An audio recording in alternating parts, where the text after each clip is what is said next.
अथ नारद गीता। महाभारत के शांति पर्व में 3 अध्याय वाली नारद गीता प्राप्त होती है। इसमें देवर्षि नारद जी द्वारा श्री सुखदेव जी को ज्ञान तथा वैराग्य का उपदेश दिया गया है। इसी क्रम में सदाचार की प्रेरणा देते हुए धैर्य तथा अनासक्ति पर विशेष बल दिया गया है।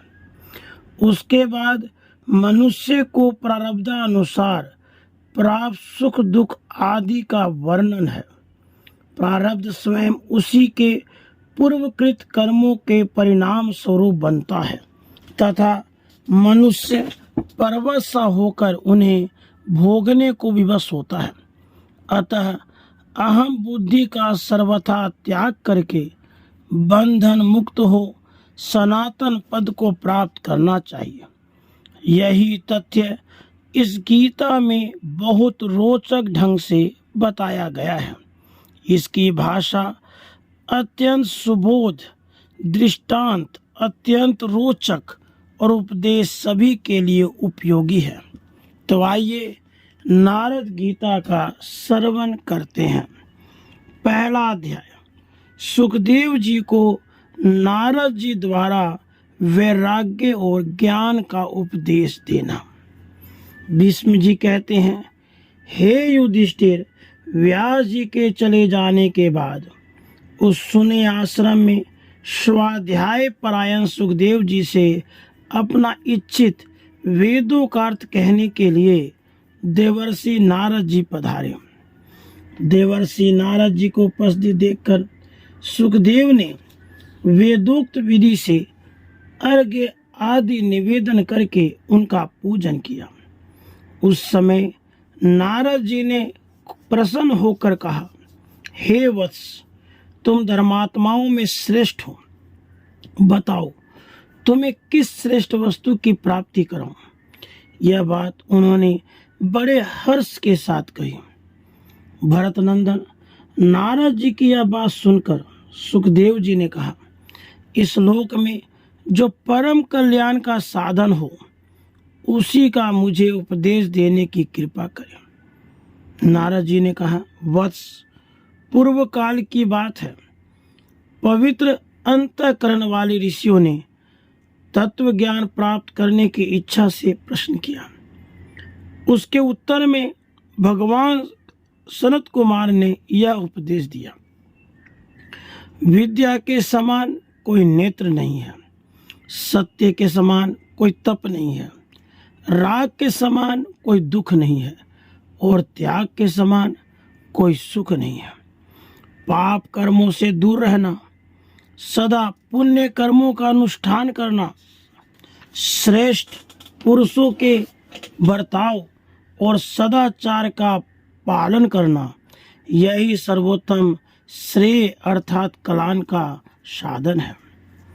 जहाँ सुख का नाम भी नहीं है, ऐसे इस मानव शरीर को पाकर जो विषयों में आसक्त होता है वह मोह को प्राप्त होता है। विषयों का संयोग दुख रूपी है, अतः दुखों से छुटकारा नहीं दिला सकता। विषय आसक्त पुरुष की बुद्धि चंचल होती है, वह मोह जाल को बढ़ाने वाली है। मोह जाल से बंधा हुआ पुरुष इस लोक तथा परलोक में दुख ही भोगता है। जिसे कल्याण प्राप्ति की इच्छा हो उसे सभी उपायों से काम और क्रोध को दबाना चाहिए, क्योंकि ये दोनों दोष कल्याण का नाश करके ही उद्यत रहते हैं। मनुष्य को चाहिए कि सदा तप को क्रोध से, लक्ष्मी को डाह से, विद्या को मान अपमान से और अपने आप को परमात्मा से बचाए। क्रूर स्वभाव का परित्याग सबसे बड़ा धर्म है। क्षमा सबसे बड़ा बल है। आत्मा का ज्ञान ही सबसे उत्कृष्ट ज्ञान है और सत्य से बढ़कर कुछ भी नहीं है। सत्य बोलना सबसे श्रेष्ठ है। परंतु सत्य से भी श्रेष्ठ है हितकारक वचन बोलना, जिससे प्राणियों का हित होता हो, वही मेरे विचार से सत्य है। जो कार्य आरंभ करके सभी संकल्पों को छोड़ चुका है, जिसके मन में कोई कामना नहीं है, जो किसी वस्तु का संग्रह नहीं करता, जिसने सब कुछ त्याग दिया है, वही विद्वान है, वही पंडित है। जो अपने वश में की हुई इंद्रियों के द्वारा यहाँ अनासक्त भाव से विषयों का अनुभव करता है, जिसका चित्त शांत, निर्विकार और एकाग्र है, तथा जो आत्म स्वरूप प्रतीत होने वाले देह और इंद्रियां हैं, उनके साथ रहकर भी उनसे तद्रूप न हो अलग सा ही रहता है, वह मुक्त है और उसे बहुत शीघ्र परम कल्याण की प्राप्ति होती है। हे मुनि, जिसकी किसी प्राणी की ओर दृष्टि नहीं जाती, जो किसी का स्पर्श और किसी से बातचीत नहीं करता, वह परम कल्याण को प्राप्त होता है। किसी भी प्राणी की हिंसा न करे, सबके प्रति मित्र भाव रखे, मनुष्य जन्म पाकर किसी के साथ दुश्मनी न करे। जो आत्म तत्व का ज्ञाता, मन को वश में रखने वाला है, उसके लिए यही परम कल्याण का साधन बताया गया है कि वह किसी वस्तु का संग्रह न करे, संतोष रखे, कामना और चंचलता को त्याग दे। हे सुखदेव, तुम संग्रह का त्याग करके जितेंद्रिय हो जाओ, उस पद को प्राप्त करो जो इस लोक और परलोक में भी निर्भय एवं सर्वथा शोक रहित है। जिन्होंने भोगों का परित्याग कर दिया है, वे कभी शोक में नहीं पड़ते हैं। इसलिए प्रत्येक मनुष्य को भोग आसक्ति का त्याग करना चाहिए। भोगों का त्याग कर देने पर तुम दुख और संताप से छूट जाओगे। जो परमात्मा को जीतने की इच्छा रखता हो, उसे तपस्वी, जितेंद्रिय, मननशील, संयत और विषयों में अनासक्त रहना चाहिए। जो ब्राह्मण त्रिगुणात्मक विषयों में आसक्त न होकर सदा एकांतवास करता है, वह शीघ्र ही सर्वोत्तम सुखरूप मोक्ष को प्राप्त कर लेता है। जो मुनि मैथुन में सुख मानने वाले प्राणियों के बीच में रहकर भी अकेले रहने में ही आनंद मानता है, उसे विज्ञान से परितृप्त समझना चाहिए। जो ज्ञान से तृप्त होता है, वह कभी शोक नहीं करता। जीव सदा कर्मों के अधीन रहता है। वह शुभ कर्मों के अनुष्ठान से देवता होता है। दोनों के मिश्रण से मनुष्य जन्म पाता है और केवल अशुभ कर्मों से पशु, पक्षी आदि नीच योनियों में जन्म लेता है। उन योनियों में जीव को सदा जरा, मृत्यु और नाना प्रकार के दुखों से संतप्त होना पड़ता है। इस प्रकार संसार में जन्म लेने वाला प्रत्येक प्राणी संताप की आग में पकाया जाता है। इस बात की ओर तुम क्यों नहीं ध्यान देते? तुमने अहित में ही हित बुद्धि कर ली है। जो अध्रुव विनाशशील वस्तुएं हैं, उन्हीं को ध्रुव अर्थात अविनाशी नाम दे रखा है। जो अनर्थ में ही तुम्हें अनर्थ का बोध हो रहा है, यह बात तुम्हारी समझ में क्यों नहीं आती है? जैसे रेशम का कीड़ा अपने ही शरीर से उत्पन्न हुए तंतुओं द्वारा अपने आप को आच्छादित कर देता है, उसी प्रकार तुम भी मोहवश अपने ही से उत्पन्न संबंध के बंधनों द्वारा अपने आप को बांधते जा रहे हो। तो भी यह बात तुम्हारी समझ में नहीं आ रही है। यहाँ विभिन्न वस्तुओं के संग्रह की कोई आवश्यकता नहीं है, क्योंकि संग्रह से महान दोष प्रकट होता है। रेशम का कीड़ा अपने संग्रह दोष के कारण ही बंधन में पड़ता है। स्त्री, पुत्र, कुटुंब में आसक्त रहने वाले प्राणी उसी प्रकार कष्ट पाते हैं जैसे जंगल के बूढ़े हाथी तालाब के दलदल में फंसकर दुख उठाते हैं। जिस प्रकार महान जाल में फंसकर पानी से बाहर हुए मत्स्य तड़पते हैं, उसी प्रकार स्नेह जाल से आकृष्ट होकर अत्यंत कष्ट उठाते हुए इन प्राणियों की ओर दृष्टिपात करो। संसार में कुटुंब, स्त्री, पुत्र, शरीर और संग्रह सब कुछ पराया है, सब नाशवान है। इसमें अपना क्या है? केवल पाप और पुण्य। जब सब कुछ छोड़कर तुम्हें यहाँ से विवश होकर चल देना है, तब इस अनर्थ में जगत में क्यों आसक्त हो रहे हो? अपने वास्तविक अर्थ मोक्ष का साधन क्यों नहीं करते हो? जहाँ ठहरने के लिए कोई स्थान नहीं, कोई सहारा देने वाला नहीं, राह खर्च नहीं, अपने देश का कोई साथी अथवा राह बताने वाला नहीं, जो अंधकार से व्याप्त और दुर्गम है, उस मार्ग पर तुम अकेले कैसे चल सकोगे? जब तुम परलोक की राह लोगे, उस समय तुम्हारे पीछे कोई नहीं जाएगा। केवल तुम्हारा किया हुआ पुण्य या पाप ही वहां जाते समय तुम्हारा अनुसरण करेगा। परमात्मा की प्राप्ति के लिए विद्या, कर्म, पवित्रता और अत्यंत विस्तृत ज्ञान का सहारा लिया जाता है। जब कार्य की सिद्धि परमात्मा की प्राप्ति हो जाती है, तब मनुष्य मुक्त हो जाता है। गांव में रहने वाले मनुष्य की विषयों के प्रति जो आसक्ति होती है, वह उसे बांधने वाली रस्सी के समान है। पुण्य आत्मा पुरुष उसे काट कर आगे परमार्थ के पथ पर बढ़ जाते हैं, किंतु जो पापी हैं वे उसे नहीं काट पाते। यह संसार एक नदी के समान है, जिसका उपादान या उद्गम सत्य है। रूप इसका किनारा है, मन स्रोत, स्पर्श द्वीप और रस ही प्रवाह है।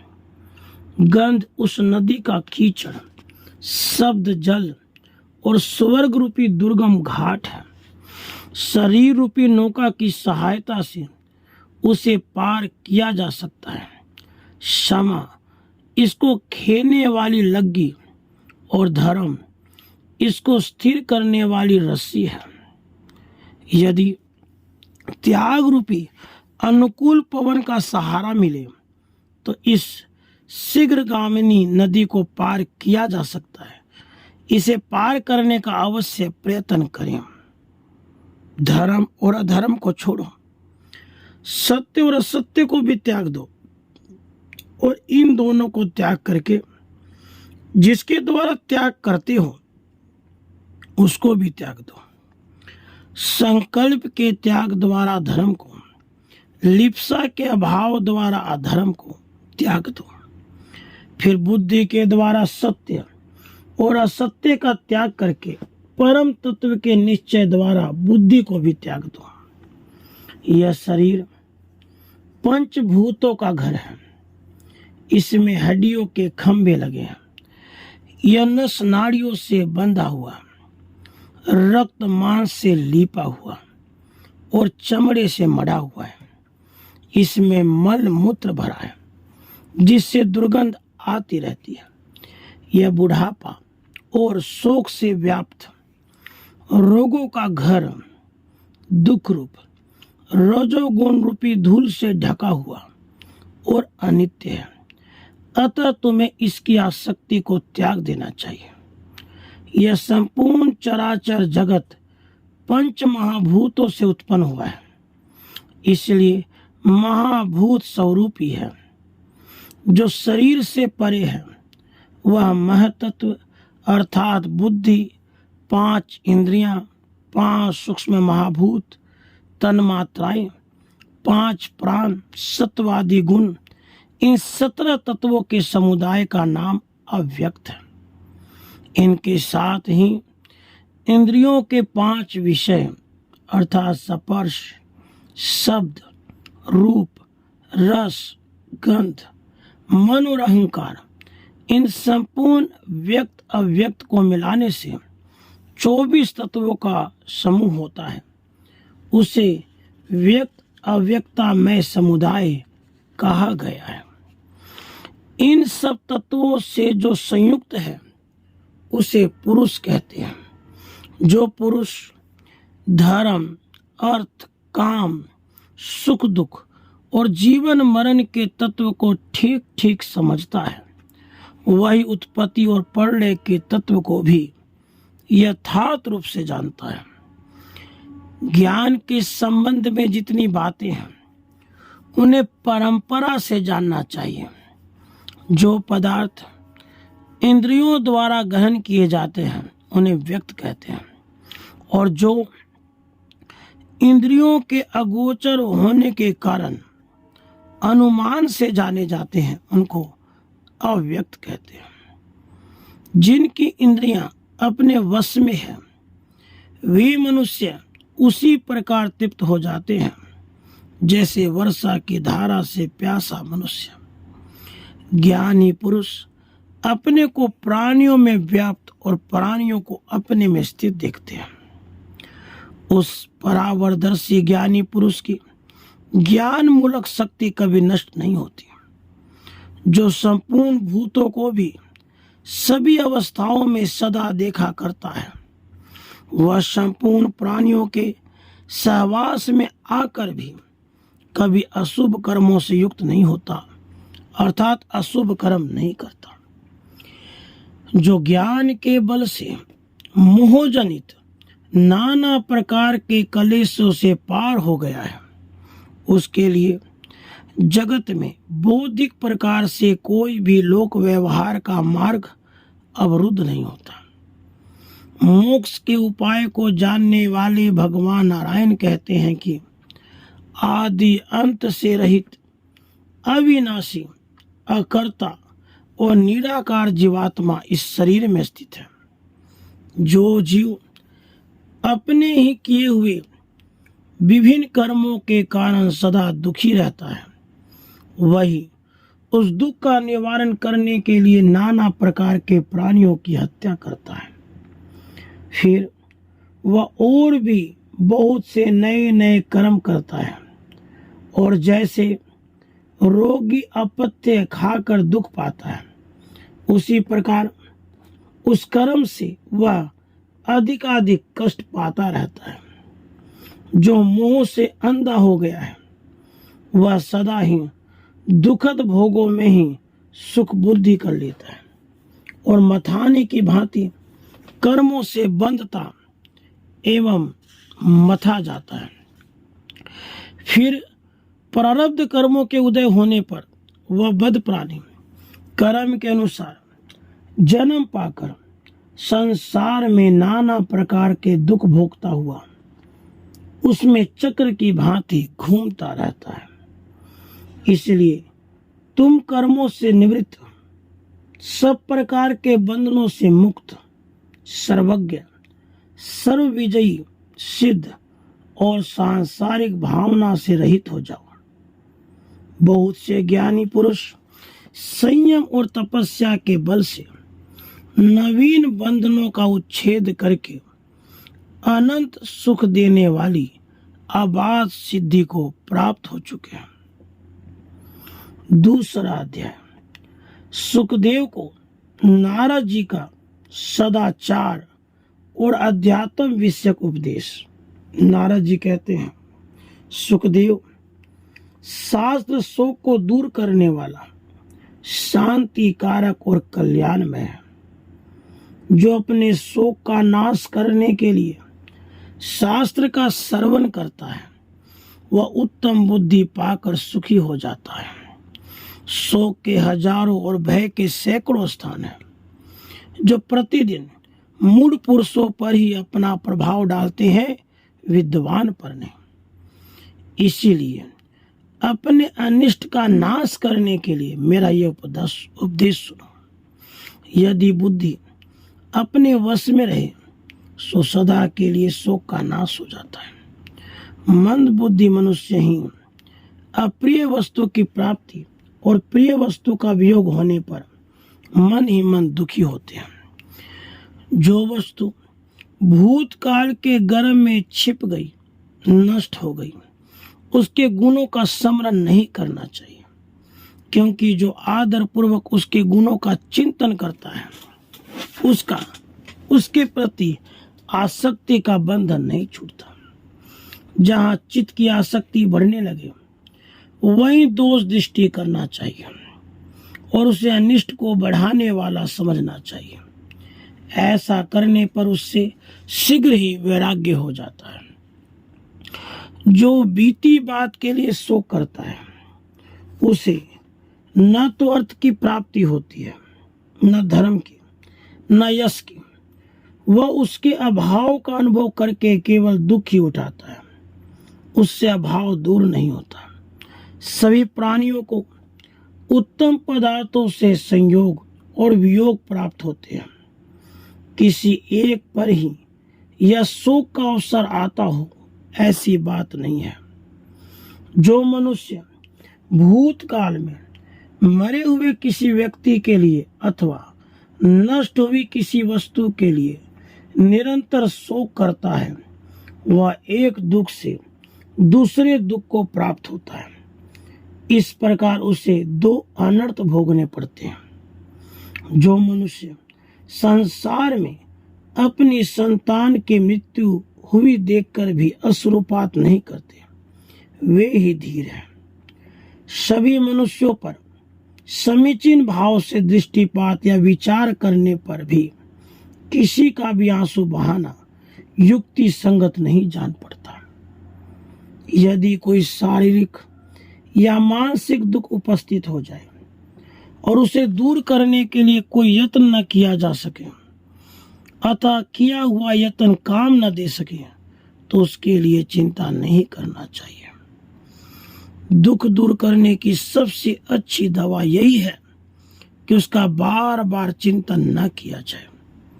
चिंतन करने से वह घटता नहीं बल्कि बढ़ता ही जाता है।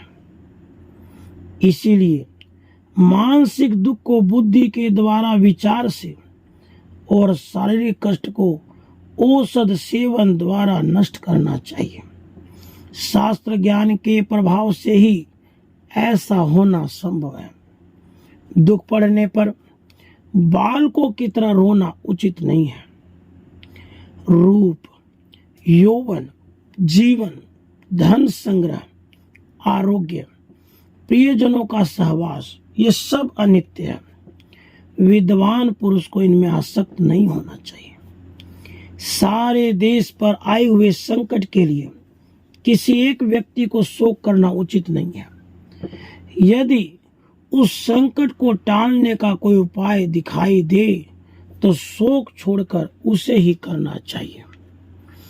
इसमें संदेह नहीं कि जीवन में सुख की अपेक्षा दुख ही अधिक होता है, किंतु सभी को मोहवश विश्व के प्रति अनुराग होता है और मृत्यु अप्रिय लगती है। जो मनुष्य सुख और दुख दोनों की ही चिंता छोड़ देता है वह अक्षय ब्रह्म को प्राप्त हो जाता है। विद्वान पुरुष उसके लिए शोक नहीं करते। धन खर्च करते समय बड़ा दुख होता है, उसकी रक्षा में भी सुख नहीं है, उसकी प्राप्ति भी बड़े कष्ट से होती है। अतः धन को प्रत्येक अवस्था में दुखदायक समझकर उसके नष्ट होने पर चिंता नहीं करना चाहिए। मनुष्य धन का संग्रह करते करते पहले की अपेक्षा ऊंची धन संपन्न स्थिति को प्राप्त होकर भी कभी तृप्त नहीं होते।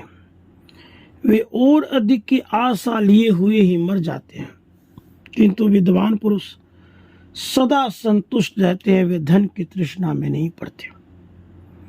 संग्रह का अंत है विनाश, ऊंचे चढ़ने का अंत है नीचे गिरना।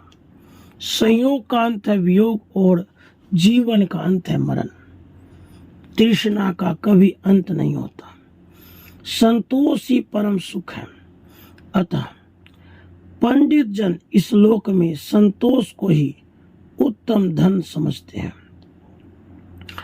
आयु निरंतर बीती जा रही है, वह पल भी पल ठहरती नहीं है। जब अपना शरीर ही अनित्य है तभी संसार की किस वस्तु को नित्य समझा जाए। जो मनुष्य सब प्राणियों के भीतर मन से परे परमात्मा की स्थिति जानकर उन्हीं का चिंतन करते हैं, वे संसार यात्रा समाप्त होने पर परम पद का साक्षात्कार करते हुए शोक के पार हो जाते हैं। जैसे जंगल में नई नई घास की खोज में विचरते हुए अतृप्त पशु को सहसा व्याघ्र आकर दबोच लेता है, उसी प्रकार भोगों की खोज में लगे हुए अतृप्त मनुष्य को मृत्यु उठा ले जाती है। तथापि सबको दुख से छूटने का उपाय अवश्य सोचना चाहिए। जो शोक छोड़कर साधन आरंभ करता है और किसी व्यसन में आसक्त नहीं होता, वह निश्चय ही दुखों से मुक्त हो जाता है। धनी हो या निर्धन, सबको उपभोग काल में शब्द, स्पर्श, रूप, गंध, उत्तम रस आदि विषयों में किंचित सुख की प्रतीति होती हो, उपभोग के बाद नहीं। प्राणियों के एक दूसरे से संयोग होने के पहले कोई दुख नहीं रहता। जब संयोग के बाद वियोग होता है तभी सबको दुख हुआ करता है। अतः अपने स्वरूप में स्थित विवेकी पुरुष को किसी के वियोग में कभी भी शोक नहीं करना चाहिए। मनुष्य को चाहिए कि वह धैर्य के द्वारा शिश्न और उदर की, नेत्र के द्वारा हाथ और पैर की, मन के द्वारा आंख और कान की, सत विद्या के द्वारा मन और वाणी की रक्षा करें। जो पूजनीय और अन्य मनुष्यों में आसक्ति को हटाकर विनीत भाव से विचरण करता है, वही सुखी और वही विद्वान है। जो अध्यात्म विद्या में अनुरुक्त, कामना शून्य, भोग आसक्ति से दूर है, जो अकेला ही विचरण करता है, वही सुखी है। तीसरा अध्याय। नारद जी का सुखदेव को कर्म फल प्राप्ति में परतंत्रता विषय को उपदेश। सुखदेव जी का सूर्य लोक में जाने का निश्चय। नारद जी कहते हैं, हे सुखदेव, जब मनुष्य सुख को दुख और दुख को सुख समझने लगता है, उस समय बुद्धि, उत्तम नीति और पुरुषार्थ भी उसकी रक्षा नहीं कर पाते। अतः मनुष्य को स्वभावतः ज्ञान प्राप्ति के लिए यत्न करना चाहिए, क्योंकि यत्न करने वाला पुरुष कभी दुख में नहीं पड़ता। आत्मा सबसे बढ़कर प्रिय है। अतः जरा, मृत्यु और रोगों के कष्ट से उसका उद्धार करें। शारीरिक और मानसिक रोग सुदृढ़ धनुष धारण करने वाले वीर पुरुषों के छोड़े हुए तीक्ष्ण बाणों के समान शरीर को पीड़ा देते हैं। तृष्णा से व्यथित, दुखी एवं विवश होकर जीने की इच्छा रखने वाले मनुष्य का शरीर विनाश की ओर ही खींचता चला जाता है। जैसे नदियों का प्रवाह आगे की ओर बढ़ता चला जाता है, पीछे की ओर नहीं लौटता, उसी प्रकार रात और दिन भी मनुष्यों की आयु का अपहरण करते हुए बारंबार आते और बीतते चले जाते हैं। शुक्ल और कृष्ण दोनों पक्षों का निरंतर होने वाला यह परिवर्तन मनुष्यों को जरा जीर्ण कर रहा है। यह कुछ क्षण के लिए भी विश्राम नहीं लेता है। सूर्य प्रतिदिन अस्त होते और फिर उदय लेते हैं। वे स्वयं अजर होकर भी प्रतिदिन प्राणियों के सुख और दुख को जीर्ण करते रहते हैं। ये रात्रियां मनुष्यों के लिए कितनी ही अपूर्व तथा असंभावित प्रिय अप्रिय घटनाएं लिए आती और चली जाती हैं। यदि जीव के लिए किए हुए कर्मों का फल पराधीन न होता तो जो जिस वस्तु की इच्छा करता वह अपनी उस कामना को रुचि के अनुसार प्राप्त कर लेता। बड़े बड़े संयमी, बुद्धिमान और चतुर मनुष्य भी समस्त कर्मों से शांत होकर असफल होते देखे चले जाते हैं, किंतु दूसरे मूर्ख, गुणहीन और अधम मनुष्य भी किसी का आशीर्वाद न मिलने पर भी संपूर्ण कामनाओं से संपन्न दिखाई देते हैं। कोई कोई मनुष्य तो सदा प्राणियों की हिंसा में लगा रहता है और सब लोगों को धोखा दिया करता है, तो भी वह सुख ही भोगता भोगता बूढ़ा होता है। कितने ही ऐसे हैं जो कोई काम न करके चुपचाप बैठे रहते हैं, फिर भी लक्ष्मी उनके पास अपने आप पहुंच जाती है। और कुछ लोग काम करके भी अपने प्राप्य वस्तु को उपलब्ध नहीं कर पाते। इसमें स्वभावतः पुरुष का ही अपराध है। वीर्य कहीं और उत्पन्न होता है और संतान उत्पादन के लिए कहीं और चला जाता है। कभी तो वह योनि में पहुंचकर गर्भ धारण करने में समर्थ होता है और कभी नहीं होता। कभी कभी आम के बोर के समान वह व्यर्थ ही झड़ जाता है। कुछ लोग पुत्र की इच्छा रखते हैं और उस पुत्र के भी संतान चाहते हैं और इसकी सिद्धि के लिए सब प्रकार से प्रयत्न करते हैं, तो भी उनके एक अंडा भी उत्पन्न नहीं होता। बहुत से मनुष्य बच्चा पैदा होने से उसी तरह डरते हैं जैसे क्रोध में भरे हुए बिस्तर सर्प से लोग भयभीत रहते हैं। फिर भी उनके यहाँ दीर्घजीवी पुत्र उत्पन्न होता है और क्या मजाल कि वह कभी किसी तरह रोग आदि से मृतक तुल्य हो सके। पुत्र की अभिलाषा रखने वाले दीन स्त्री पुरुषों द्वारा देवताओं की पूजा होती है और तपस्या करके 10 मास तक गर्भ धारण किया जाता है, फिर भी उनके कुलांगार पुत्र उत्पन्न होते हैं। बहुत से ऐसे हैं जो आमोद प्रमोद में ही जन्म धारण करके पिता के संचित किए हुए अपार धन धान्य और विपुल भोगों के अधिकारी होते हैं।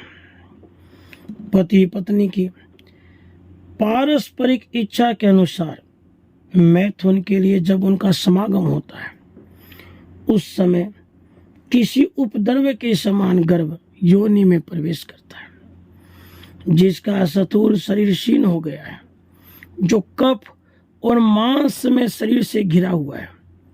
उस देहधारी प्राणी को मृत्यु के बाद शीघ्र ही दूसरा शरीर उपलब्ध हो जाता है।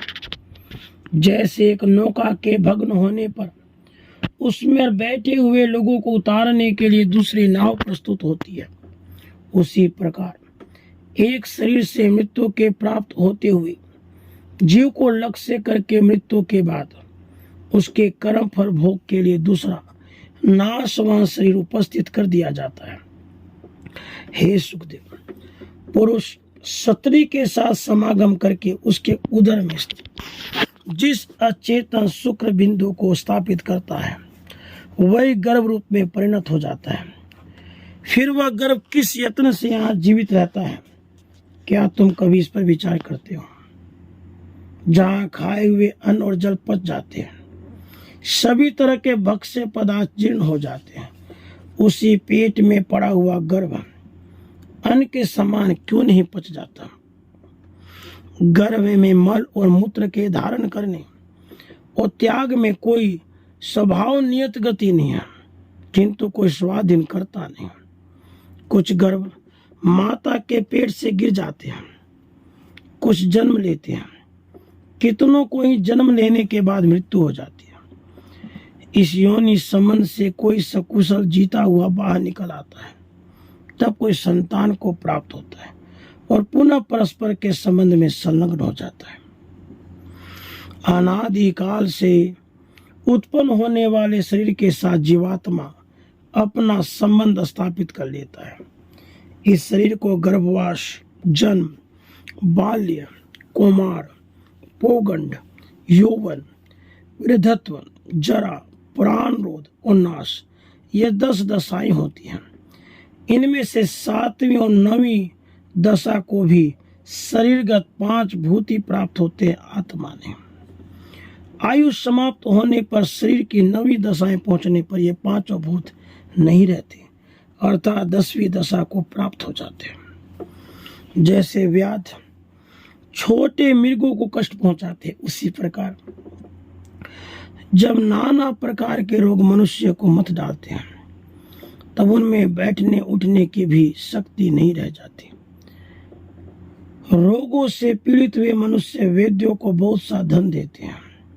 वैद्य लोग रोग दूर करने की बहुत चेष्टा करते तो भी उन रोगियों की पीड़ा दूर नहीं कर पाते हैं। बहुत से औषधियों का संग्रह करने वाली चिकित्सा में कुशल चतुर वैद्य भी व्याधों के मारे हुए मृगों की भांति रोगों के शिकार हो जाते हैं। बड़े बड़े हाथी जैसे वृक्षों को झुका देते हैं, वैसे ही वे तरह तरह के काढ़े और नाना प्रकार के घी पीते रहते हैं, तो भी वृद्धावस्था उनकी कमर टेढ़ी कर देती है। इस पृथ्वी पर मृग, पक्षी, हिंसक पशु, दरिद्र मनुष्यों को जब रोग सताता है तो कौन उनकी चिकित्सा करने जाते हैं, किंतु प्राय उन्हें रोग होता ही नहीं है। परंतु बड़े बड़े पशु जैसे छोटे पशुओं पर आक्रमण करके उन्हें दबा देते हैं, उसी प्रकार प्रचंड तेज वाले, घोर एवं दुर्धर्ष राजाओं पर बहुत से रोग आक्रमण करके उन्हें अपने वश में कर लेते हैं। इस प्रकार सब लोग भाव सागर के प्रबल प्रवाह में सहसा पड़कर इधर उधर बहते हुए मोह और शोक में डूबे रहते हैं और आर्तनाद तक नहीं कर पाते। विधाता के द्वारा कर्म फल भोग में नियुक्त हुए देहधारी मनुष्य धन, राज्य तथा कठोर तपस्या के प्रभाव से प्रकृति का उल्लंघन नहीं कर सकते। यदि प्रयत्न का फल अपने हाथ में होता तो मनुष्य न तो बूढ़े होते और न मरते, सबकी समस्त कामनाएं पूरी हो जाती और किसी को अप्रिय नहीं देखना पड़ता। सब लोग लोगों के ऊपर से ऊपर स्थान में जाना चाहते हैं और यथाशक्ति इसके लिए चेष्टा भी करते हैं, किंतु वैसा करने में समर्थ नहीं होते। परमाद रहित पराक्रमी सूरवीर भी ऐश्वर्य और मदिरा के मद से उन्मत्त रहने वाले शठ मनुष्य की सेवा करते हैं। कितने ही लोगों के क्लेश ध्यान दिए बिना ही निवृत्त हो जाते हैं तथा दूसरों को अपने ही धन में समय पर कुछ भी नहीं मिलता। कर्मों के फल में भी बड़ी भारी विषमता देखने में आती है। कुछ लोग पालकी ढोते हैं और दूसरे लोग उसी पालकी में बैठकर चलते हैं। सभी मनुष्य धन और समृद्धि चाहते हैं, परंतु उनमें से थोड़े से ही ऐसे लोग होते हैं जो रथ पर चढ़कर चलते हैं। कितने ही पुरुष स्त्री रहित हैं और सैकड़ों मनुष्य कई स्त्रियों वाले हैं। सभी प्राणी सुख दुख आदि द्वंद्वों में रम रहे हैं। मनुष्य उनमें से एक एक का अनुभव करते हैं। किसी को सुख का अनुभव होता है, किसी को दुख का। यह जो ब्रह्म नामक वस्तु है, इसे सबसे भिन्न एवं विलक्षण समझो। इसके विषय में तुम्हें मोहग्रस्त नहीं होना चाहिए। धर्म और अधर्म को छोड़ो, सत्य और असत्य दोनों का त्याग करो। सत्य और असत्य दोनों का त्याग करके जिससे त्याग करते हो उस अहंकार का भी त्याग करो। मुनि श्रेष्ठ, यह मैंने तुमसे परम गुड़ बात बतलाई है, जिससे देवता लोग मर्त्य लोग छोड़कर स्वर्ग लोक को चले गए। नारद की बात सुनकर परम बुद्धिमान और धीरचित सुखदेव जी ने मन ही मन बहुत विचार किया, परंतु सहसा वे किसी निश्चय पे न पहुंच सके। वे सोचने लगे, स्त्री पुरुषों के झमेले में पहले से महान क्लेश होगा, विद्याभ्यास में भी बहुत अधिक परिश्रम है। कौन सा ऐसा उपाय है जिससे सनातन पद प्राप्त हो जाए? उस साधन में क्लेश तो थोड़ा हो किंतु अभ्युदय महान हो। उसके बाद उन्होंने 2 घड़ी तक अपने निश्चित गति के विषय में विचार किया। फिर भूत और भविष्य के ज्ञाता सुखदेव जी को अपने धर्म की कल्याणमयी परम गति का निश्चय हो गया। फिर वे सोचने लगे, मैं सब प्रकार के उपाधियों से मुक्त होकर किस प्रकार उस उत्तम गति को प्राप्त करूं जहां से फिर इस संसार सागर में आना ना पड़े, जहां जाने पर संसार की पुनरावृत्ति नहीं होती। मैं उसी परम भाव को प्राप्त करना चाहता हूँ। सब प्रकार की आसक्तियों का परित्याग करके मैंने मन के द्वारा उत्तम गति प्राप्त करने का निश्चय किया है। अब मैं वहीं जाऊंगा जहाँ मेरे आत्मा को शांति मिलेगी और मैं अक्षय, अविनाशी और सनातन रूप में स्थित रहूंगा। परंतु योग के बिना उस परम गति को नहीं प्राप्त किया जा सकता। बुद्धिमान को कर्म के निकृष्ट बंधन से बंधा रहना उचित नहीं है। अतः मैं योग का आश्रय ले इस देह गेम का परित्याग करके वायु रूप हो तेज रासोमयी सूर्य मंडल में प्रवेश करूंगा। देवता लोग चंद्रमा का अमृत पीकर जिस प्रकार उसे सिन कर देते हैं, उसी प्रकार सूर्य देव का क्षय नहीं होता। धूम मार्ग से चंद्रमंडल में गया हुआ जीव कर्म भोग समाप्त होने पर कंपित हो फिर इस पृथ्वी पर गिर पड़ता है। इसी प्रकार नूतन कर्म फल भोगने के लिए वह पुनः चंद्रलोक में जाता है। सारांश यह है कि चंद्रलोक में जाने वाले को आवागमन से छुटकारा नहीं मिलता है। इसके सिवा चंद्रमा सदा घटता बढ़ता रहता है। उसकी हास बुद्धि का क्रम कभी टूटता नहीं है। इन सब बातों को जानकर मुझे चंद्रलोक में जाने या हास विधि के चक्कर में पड़ने की इच्छा नहीं होती है। सूर्यदेव अपने प्रचंड किरणों से समस्त जगत को संतप्त करते हैं। वे सब जगह में तेज को स्वयं ग्रहण करते हैं। उनके तेज का कभी हास नहीं होता, इसलिए उनका मंडल सदा अक्षय बना रहता है। अतः उद्दीप्त तेज वाले आदित्य मंडल में जाना ही मुझे अच्छा जान पड़ता है। इससे मैं निर्विकचित होकर निवास करूंगा। किसी के लिए भी मेरा पराभव करना कठिन होगा। इस शरीर को सूर्यलोक में छोड़कर मैं ऋषियों के साथ सूर्यदेव के अत्यंत दूसरा तेज में प्रवेश कर जाऊंगा। इसके लिए मैं नाग, नग, पृथ्वी, पर्वत, दिशा, द्युलोक, देव, दानव, गंधर्व, पिशाच, सर्प और राक्षसों से आज्ञा मांगता हूँ। आज मैं निस्संदेह जगत के संपूर्ण भूतों में प्रवेश करूंगा। समस्त देवता और ऋषि मेरी योग शक्ति का प्रभाव देखे। ऐसा निश्चय करके सुखदेव जी ने विश्वविख्यात देवर्षि नारद जी से आज्ञा मांगी। उनसे आज्ञा लेकर वे अपने पिता व्यास देव जी के पास गए। वहाँ अपने पिता महात्मा श्री कृष्ण देव पायन मुनि को प्रणाम करके सुखदेव जी ने उनकी प्रदक्षिणा की और उनसे जाने के लिए आज्ञा मांगी।